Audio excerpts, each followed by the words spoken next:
Bonjour tout le monde et bienvenue dans cette nouvelle vidéo, et oui, vous avez bien vu le titre. Murray Gold est de retour, je vous explique tout. Bon déjà, dimanche dernier, j'ai sorti une vidéo sur toutes les dernières news. Du coup, RTD s'est dit, allez, on en rajoute une juste après que la vidéo soit sortie, comme ça c'est bien relou quoi. Mais du coup c'est bien parce que ça faisait longtemps que j'avais pas fait une vidéo news hors planning habituel. C'est-à-dire les vidéos une fois toutes les 2 semaines. Et en plus, c'est pas une petite news, hein. Murray Gold, qui était le compositeur de Doctor Who de 2005 à 2017, donc du 9e Docteur au 12e Docteur compris, durant toutes les saisons de RTD, durant toutes les saisons de Moffat, eh bien il revient là en 2023 pour les épisodes des 60 ans et la saison 14. Donc oui, il succède à son successeur. En effet, du coup, Segun Akinola, qui était le compositeur durant tout l'ère de Jodie Whittaker, eh bien a décidé de partir de la série en même temps que Jodie, Chibnall et tout le monde en fait. Je vous avais d'ailleurs fait une vidéo dessus quand il avait annoncé, et on se demandait du coup qui sera le prochain compositeur. Et je crois d'ailleurs dans la vidéo que je disais que peut-être que Murray Gold pourrait revenir, mais j'y croyais pas vraiment. Mais certaines personnes dans les commentaires étaient plutôt d'accord avec le fait qu'il pourrait revenir. Bah effectivement, voilà, c'est officiel. Je suis personnellement trop content et trop hype parce que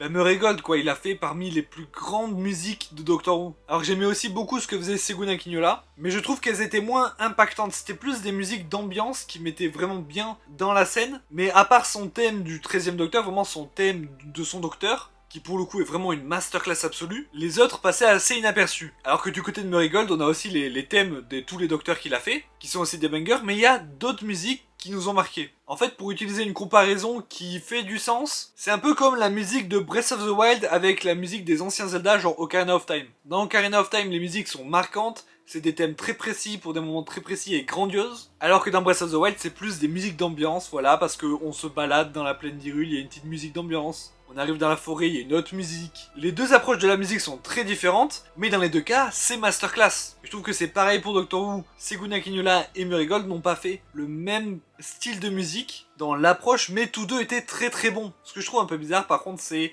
le fait qu'ils aient repris Murray Gold, alors que ces nouvelles saisons ont l'air d'être vraiment très différentes, ça a l'air d'être une sorte de soft reboot, un peu comme à l'époque de 2005. Mais j'imagine que ça va avec le retour de David Tennant, le retour de Russell T Davies et de toute son équipe. Faire du nouveau, mais avec l'ancienne team. Et de toute façon, je suis toujours confiant, je suis sûr que ça va être incroyable. Pour l'instant, de ce que j'ai compris, il revient pour les 60 ans et la saison 14. Pas vraiment d'infos sur les futures saisons. Il travaillerait avec le BBC National Orchestra of Wales. Donc j'imagine pour des musiques orchestrales, ça va être grandiose. Et à vrai dire, pour les 60 ans, je voulais vraiment que Murray Gold revienne pour vraiment faire un banger orchestral. Je m'attendais pas à ce qu'il reste un peu plus. RTD a dit qu'on aurait plus d'infos dans le prochain Doctor Who Magazine, donc je vous ferai une vidéo si ça arrive. Sachant qu'on aura aussi des infos sur Jinx Monsoon du coup et son rôle dans Doctor Who. Donc normalement il y aura une vidéo voilà qui regroupe toutes les infos de ce magazine. Enfin bref voilà, c'était une courte vidéo du coup juste pour vous partager la news parce que je sais que certains l'attendaient. Et moi je vous retrouve du coup dans à peu près 2 semaines pour la prochaine. N'hésitez pas à mettre un commentaire sur votre avis sur cette news. Et n'hésitez pas à partager, ça m'aide beaucoup. Moi je vous dis à la prochaine, salut!